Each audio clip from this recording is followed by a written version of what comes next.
알았어, 이제 조용히 해. 네.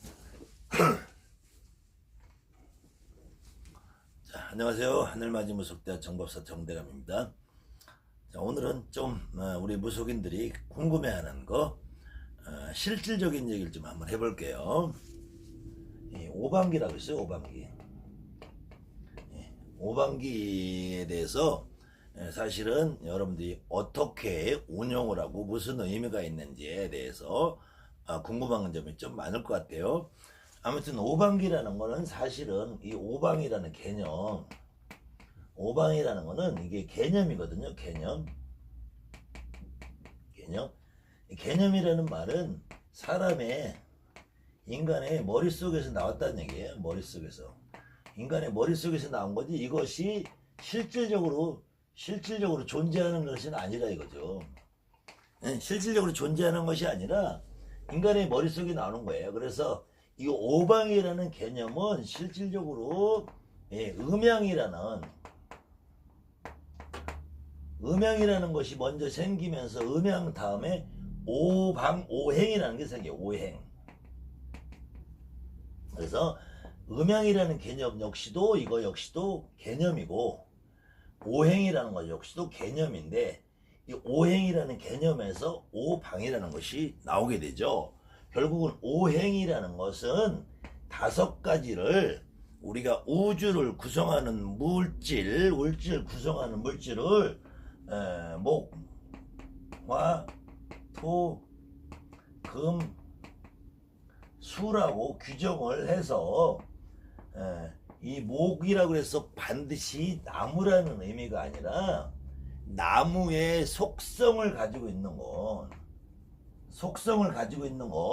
그 다음에 불의 속성을 가지고 있는 것, 토의 속성을, 흙의 속성을 갖고 있는 것, 불의 속성을 가지고 있는 것, 쇠의 속성을 가지고 있는 것, 그 다음에 물의 속성을 갖고 있는 것.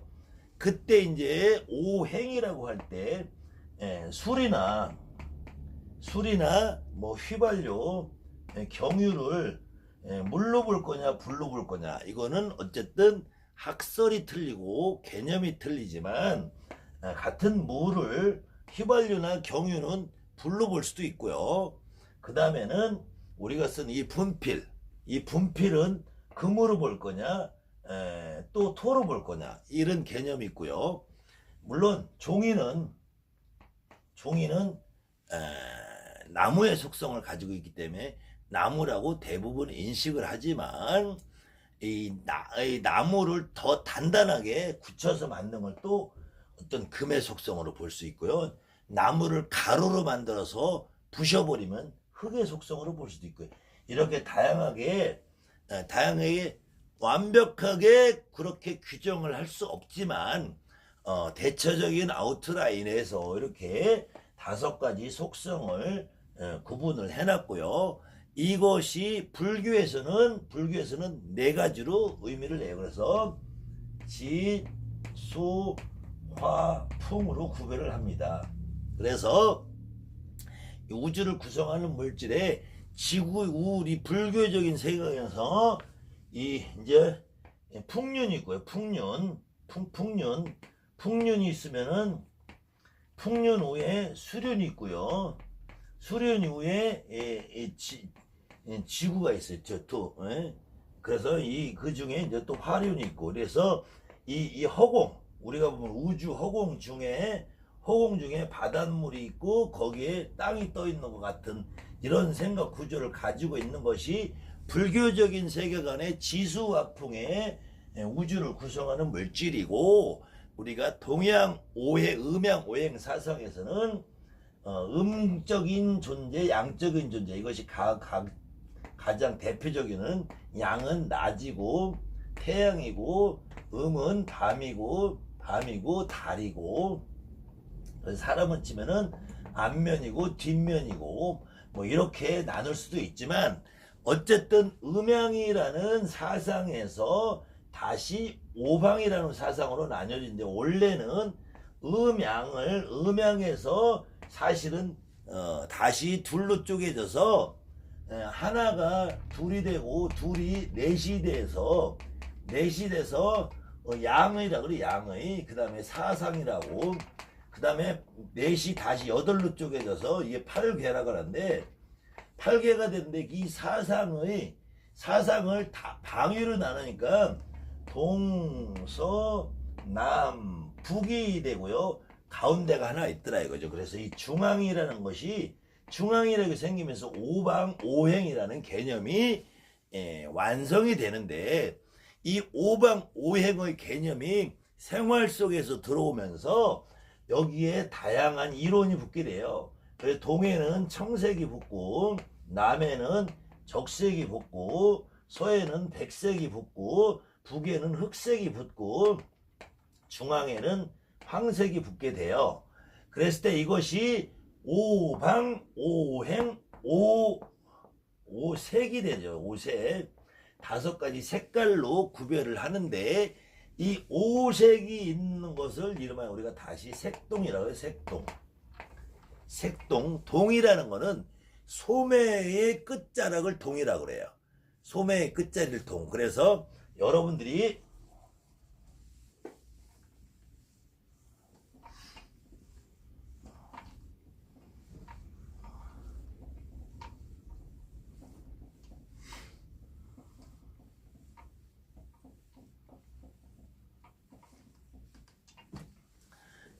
우리가 이제 구성되어 있는 신복을 보면은, 신복의 모습을 보면은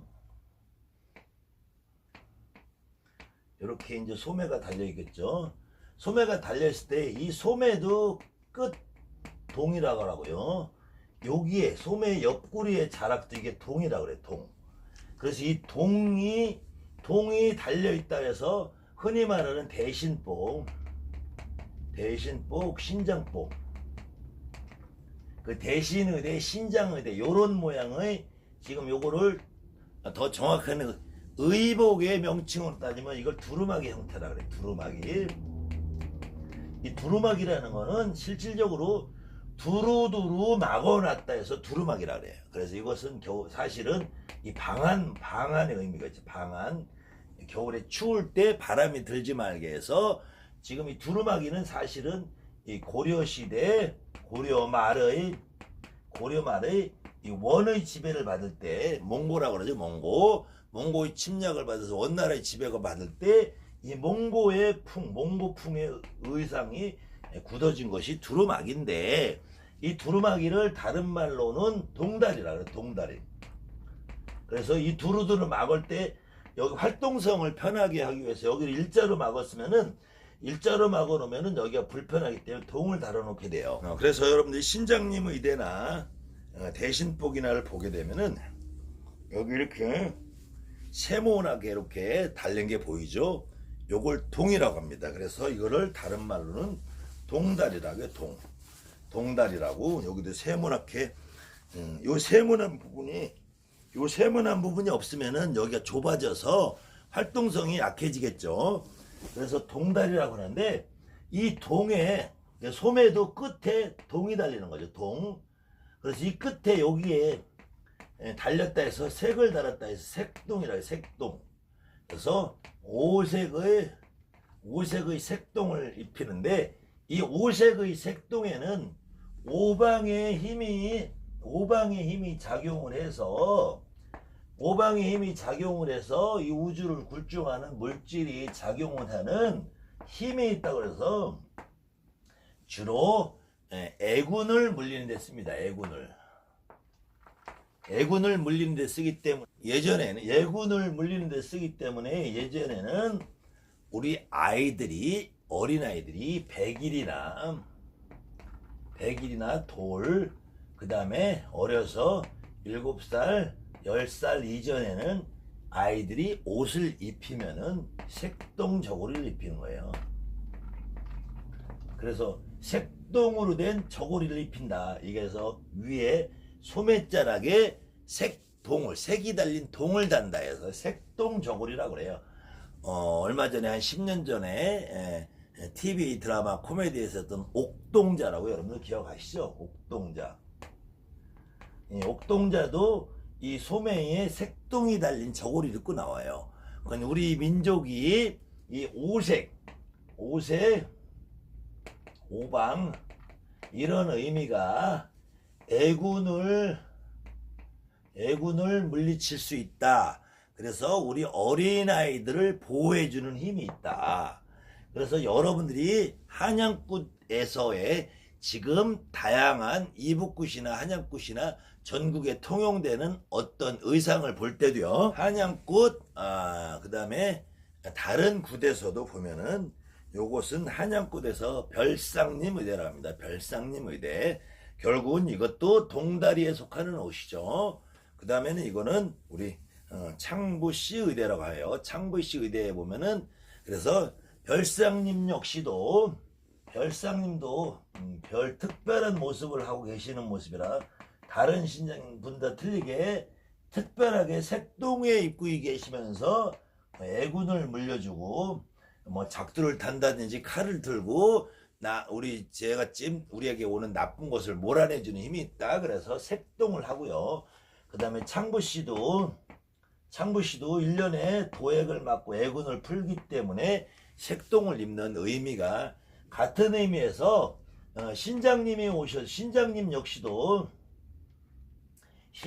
역시도 오방기라는 걸 들어요. 이 깃발이라는 거는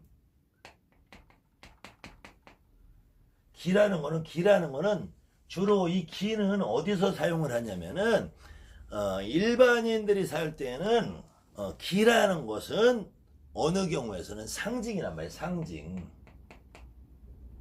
상징인데 이 상징은 주로 나라의 태극기. 근데 지금부터 100년 전, 200년 전, 1000년 전에는 나라의 기라는 것이 없어요. 나라의 기라는 것이 없고 표상은 있을 수 있죠. 그때 뭐 하나라다 주나라다. 근데 대한민국의 국기라는 것이 대한민국이 생기지 조선왕은 왕조에는 국기라는 게 없잖아요. 그러니까 주로 언제 쓰냐면은 이 군대에서 군영을 나타내는 군기가 있단 말이에요. 군기가 있단 말이에요. 군기. 그래서 군대가 출정을 하면은 이렇게 깃발을 상징하고 앞으로 나가고, 그 군대가 이겼느냐 졌느냐를 따질 때 이 기를 빼앗겼느냐 기를 안 뺏겼느냐를 가지고 이 군대가 전쟁에서 승리를 했느냐, 패배했어도 깃발을 안 뺏기면 완패라고 하지 않고 그냥 퇴각했다라고만 해요. 이 깃발을 뺏기면 완패했다고 그래서 우리 신장님이라는 의미는 신으로서 장군님 같은 의미고, 우리가 같은 장군님이라도 장군님은 인간의 모습을 하고 살다 돌아가신 분, 이거를 사람의 육체, 고기 육자 써서 육체를 가지고 살다 돌아가신 분이라고 해서 장군님은 육신, 인신, 조상신 이런 개념으로 들어가고, 신장님은 저 하늘의 신으로서 사람이 죽어서 신장님이 돼도 이 양반들은 신의 반열에 올라갔다. 그래서 돌아가신 지 오래되신 분들, 특히 중국 도교에서는 예전에 살면서 중국에서는 도사라고 하죠. 도사. 지금 우리 지금 이 한국 조선 대한민국 이 땅에서는 무당이나 법사를 지금 중국에서는 도사라고 그래요. 중국에서는 도관이라고도 하고요. 이 도교의 신을 모시는 데를 도관이라고 해요. 도관. 사원이라고 안 하고 도관이라고 하는데, 이 도관에서 우리처럼 무당 법사를 하는 사람들을 도사, 또 중국 일반 민간에서도 우리 같은 무당들이 있어요. 그 사람들을 이름하여 도사라고 그래요. 도사라고 하는데, 이 도사나 신장님이 일종의 군대 같은 군령에 의해서 움직인다서 기를 갖고 오게 되죠. 그 기의 상징이 결국은 오방기가 돼요. 오방기라는 건 아까 오색의 의미처럼 그것이 복합적으로 작용을 해서 신장님이 오방기를 들고 오셔서 어떤 애군을 물려준다, 이런 의미로 여러분들이 이해를 하시면 될 것이고요. 그래서 오방기를 운영을 할 때 어떻게 운영을 할 것이냐, 이것은 제가 드리는 말씀이 반드시 고정된 건 아니고요. 여러분들 나름대로 각자의 해석이 있을 수 있고요. 여러분들 각자의 운영하는 또 방법이 있을 거예요. 그렇지만 제가 오늘 설명해 드리는 이 정도 기준에서 여러분들이 충분히 얼마든지 더 활용할 수 있는 방안을 강구해 보시다 보면 여러분들 실령님들이 그 활용할 수 있는 방법을 더 극대화시키는 여러분들에게 능력을 또 주실 것이고요. 그 이면에 여러분들이 가장 쉽게 생각할 수 있는 부분은 원래는 아까 오방이라고 그랬죠. 오방 그랬을 때 동, 서, 남, 북이라고 했을 때 이 동은 청색이요. 이 사실은 이 청색이 녹색이 아니라 이거를 남색이라고 그래. 남색. 사실은 원래는 이 녹색이어야 되죠. 녹색이어야 되는데 이걸 지금 우리가 말하는 오방색에서는 남색이고요. 그 다음에 남쪽은 적색이고요. 서쪽은 백색이고요. 북쪽은 흑색인데 이 무속인들은 흑색을 사자의 의미처럼 꺼리는 경향이 있어서 이 흑색이 연두색으로 바뀝니다. 그 다음에 중앙은 어쨌든 황색이 되고요. 그래서 이 사실은 이 오방기의 색깔이 동서남북으로 의미하는 건 아니고, 우리 무속인들은 사실은 백색은 한양굿에서 불사님, 이북굿에서 재성님, 전라도 충청도 개서의 칠성님, 경상도에서 세존, 이렇게 의미가 되고요. 이 삼도를 경상도, 전라도, 충청도를 아우러서 시주 할머니, 세존 할머니, 칠성 할머니, 재석 할머니, 불사 할머니, 다시 공통적으로 조항 할머니, 용왕 할머니, 용궁 할머니, 천존, 천황 이런 의미가 있고요. 그 다음에 이 남색은 여러분들 기준에서 신장님, 장군님, 별상님, 대감님, 이렇게 여러분들 신령님 의대를 기준해서 바라보시면 크게 다르지 않을 거예요. 그 다음에 남색은 남쪽의 의미를 한 적색이 아니고, 우리가 산을 바라볼 때 이 황토라고 하지만 실질적으로 그래 표현할 때는 마른 황토라고 하고 누런 흙이라고 하지만 붉은색 황토라고 그래요. 붉은색 황토라고. 그래서 이 산이라는 거는 본향의 의미가 있고, 본향은 고향이라는 의미예요. 고향이라는 의미가 있고, 고향은 나의 뿌리라는 의미가 있고, 뿌리라는 의미는 불이라는 의미가 있어요. 불이라는 의미는 내 조상이라는 의미가 있고, 조상이라는 의미는 나하고 핏줄이 연결이 됐다. 핏줄이 연결이 돼 있어. 결국은 이 산이라는 의미는 결국은 내 조상, 핏줄, 본향, 당산, 도당이라는 의미가 있어요. 그 다음에 이 검정색은 여러분들이 한양굿에서 볼 때도 가망의대 조상 의미를 얘기하고요. 이 노란한 거는 대신복을 의미하고요. 대신의대를 이야기하기 때문에 이 기준에서 다시 한번 설명을 드려볼게요. 오방기의 의미와 오방기를 여러분들이 어떻게 활용을 할 건가, 그 여러분이 활용하는 방안을 최소한 요 정도 선에서 여러분들이 이해를 하시면은 충분히 이해가 가실 것 같고요. 오방기를 이용해서 처음에 아까 서두에 말씀한 것처럼 신장님이 오방의 색깔을 가지고 애군을 물려내는 힘이 있다. 신장님은 군대의 상징처럼 신장님의 표식으로 오방기를 운영한다. 그때 오방기를 이용해서 우리가 애군을 걷어내는 의미가 있고요. 나중에는 이 오방기를 가지고 여러분들이 굿이 잘 됐느냐 아니면 다른 의미의 점을 쳐볼 수 있는 의미도 있고요 해서 애군을 물려내는 의미로 쓸 때는 오방기를 둘러낸다든지 오방기로 무엇을 쳐낸다든지 하는 의미로 이용하는 것은 여러분들이 익히 그냥 눈으로 보고 배운 것만 가지고도 충분히 이해를 하실 것이고요.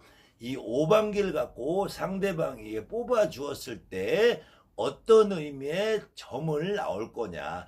그것은 고정관념이 아니고 그 당시에 오방기를 뽑았을 때 내 머릿속에서 신령님이 얘기해주는 말에 의지하는 것이 가장 좋은데요. 혹시 점을 보고 굿을 하는 과정에서 일어났을 때는 이런 의미를 이해하시고 여러분들이 오방기를 뽑아주면은 거기에 합당한 또 다른 말의 점의 내용과 깊이가 달라질 수 있기 때문에 여러분들이 의미를 한번 되새겨 보면은 좀 더 의미 있는 오방기를 뽑을 수 있을 것 같아서 제가 오방기에 대한 구체적인 내용의 설명을 드릴까 합니다. 요 강의는 제가 시간이 많이 걸려서 좀 지루하신 분을 위해서 2부로 나눠서 다음 강의에 연속해서 하겠습니다. 감사합니다. 하늘맞이 무속대학 정보업사입니다.